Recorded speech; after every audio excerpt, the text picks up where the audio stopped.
So this is the one of the Fort range of Hitchlock. So it comes in a cardboard packaging. So we're going to fit it on this trailer whilst it's fitted to the vehicle.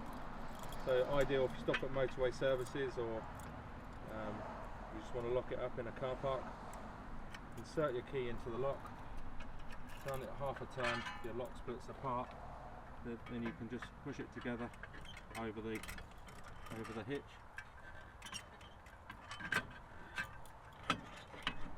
Nice and easily.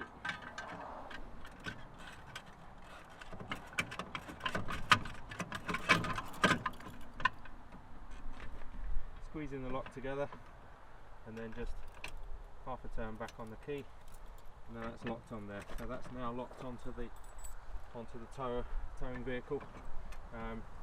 Even if you release the handle here, you're still not going to get the ball out the bottom, so that is locked. So you've got that peace of mind that your trailer's locked to your vehicle.